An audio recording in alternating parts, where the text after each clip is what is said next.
When the United States became independent in the late 18th century, it didn't have much of a foreign policy. Their primary concern was creating the framework of a country that hadn't existed before. However, after a few decades, the United States grew confident and eventually asserted its own unique foreign policy objectives. The objectives eventually coalesced during the administration of President James Monroe, and many of the objectives of this early foreign policy still remain in place today. Learn more about the Monroe Doctrine, how it was created, and how it's been implemented on this episode of Everything Everywhere Daily.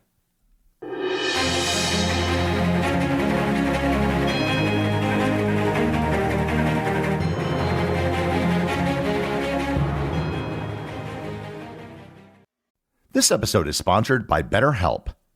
The holidays are coming up, and it's a time of year when some people feel increased anxiety or pressure. Maybe you're struggling with holiday-induced anxiety or depression. Or perhaps you're dealing with stress from work or school, or you simply want to prioritize your mental well-being. If that's the case, BetterHelp is a team of experienced therapists who can provide the support you need to navigate life's challenges. BetterHelp is all about making professional counseling accessible, convenient, and affordable. With BetterHelp, you can connect with a licensed therapist from the comfort of your own home via online video sessions, chat, or phone calls. No matter where you are or what you're going through, BetterHelp is there for you. Just fill out a brief questionnaire to get matched with a licensed therapist, and you can switch therapists at any time for no additional charge. Everything Everywhere Daily listeners will get 10% off their first month with BetterHelp. Visit betterhelp.com/everywhere today to get 10% off your first month. That's BetterHelp, HELP.com/everywhere. This episode is sponsored by ButcherBox. I don't know about you, but I love steak. I cook steak several times a week. Because I live in an apartment, however, I can't have a grill with an open flame, which is my preferred method of cooking. So I usually cook steaks in a cast iron pan that was handed down by my father. A pan, which I recently found out, is between 80 to 90 years old. Needless to say, it is a well-seasoned cast iron pan. If you like steak, you're in luck, because ButcherBox has a great offer for Everything Everywhere Daily listeners. You can get free steaks in every order for a year if you sign up today. And I'm talking grass-fed, grass-finished New York strip, filet mignons, or ribeyes, some of the very best cuts of steak in every single order for a full year. If you're interested in getting free New York strips, filet mignons, or ribeyes for free in every order for a year, plus $20 off your first order, sign up at butcherbox.com/daily and use code DAILY. Once again, that's butcherbox.com/daily and use code DAILY.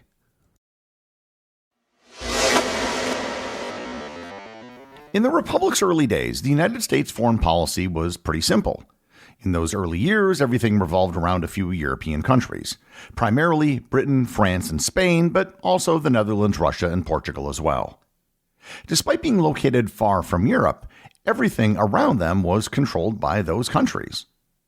In the following years, they fought an undeclared war called the Quasi-War with France. They fought another war with Great Britain in 1812, and the country eventually grew in size, strength, and confidence. One of the unofficial standing policies of the United States was to support the independence for any European colony which was located in the Americas. Of course, when this finally happened, the first country other than the United States to become independent was Haiti, but that really wasn't what the Americans were thinking of. And the story of the Haitian Revolution and its subsequent snub by the United States is a story for another episode. However, over time, other European colonies did become independent, and the United States quickly recognized them. In 1882, the United States recognized the new republics of Argentina, Chile, Peru, Colombia, and Mexico. Not only were there new independent republics in the Americas, but it looked like there would soon be other new ones in the future. Despite the optimism of the era and the progress that was being made, there were worries that the various European powers were not going to let this stand. Russia had begun to claim territory in the Pacific Northwest under Tsar Alexander I, who banned ships from approaching the coast. There was also a growing concern that Spain would try and reinsert itself in the region, possibly recolonizing several of the newly independent countries.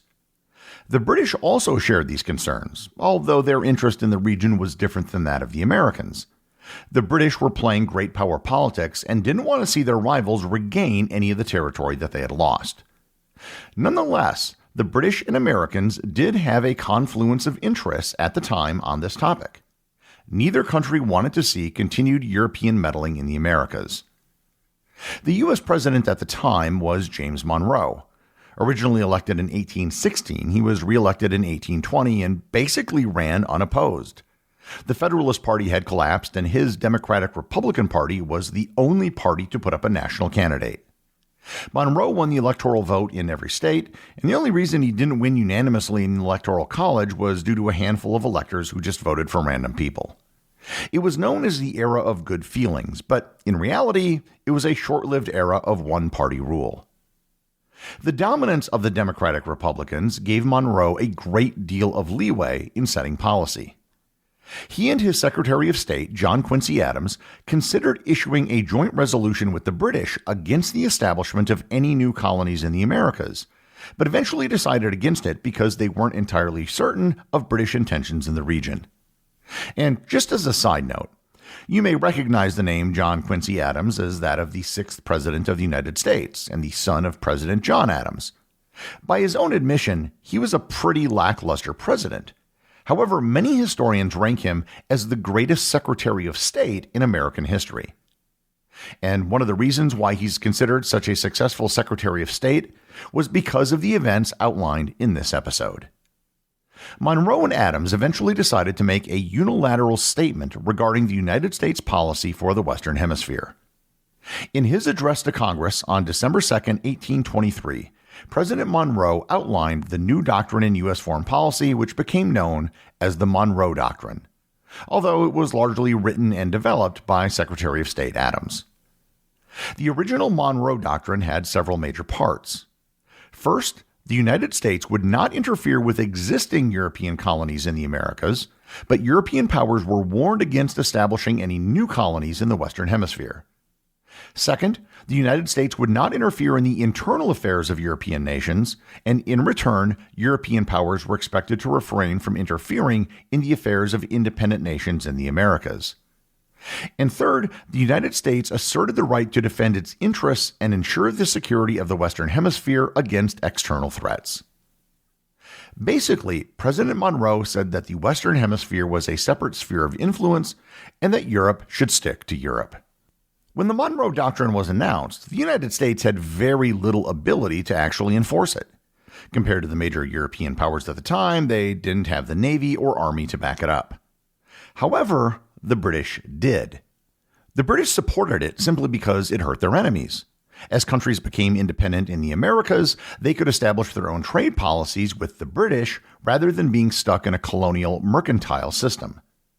The rest of Europe was rather irritated at the doctrine, but actually didn't think much of it because America couldn't do anything about it.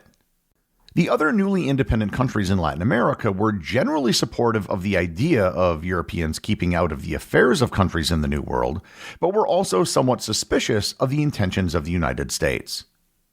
While it was effectively U.S. policy, the United States did nothing when the British took over the Falkland Islands in 1833. From 1838 to 1850, the French and the British imposed a naval blockade on Argentina, and the United States did nothing about it then either. However, as the United States got larger and more powerful, they began to do more to enforce the Monroe Doctrine, and they expanded the scope of the doctrine. In 1845, President James Polk reaffirmed the Monroe Doctrine and also expanded it to include European interference with American expansion, aka Manifest Destiny. When France invaded Mexico and installed Maximilian I as emperor, which I covered in a previous episode, the United States didn't do anything overt to prevent it, mainly because they were in the middle of a civil war. However, once the Civil War ended, they funneled money and weapons to Benito Juarez to provide more active support against Maximilian and France. Also during the Civil War, the independent Dominican Republic reverted back to becoming a colony of Spain, and there wasn't much that the U.S. could do about it. After the Civil War, however, the United States was in a totally different position. They had raised a large army that was battle-tested and now had a reasonably sized navy.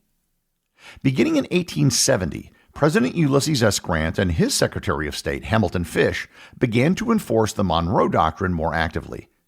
They attempted to annex the Dominican Republic and used the Monroe Doctrine as their justification. In 1895, Venezuela and Britain had a clash about the border of Venezuela and Guyana. The U.S. threatened Britain into arbitration with Venezuela.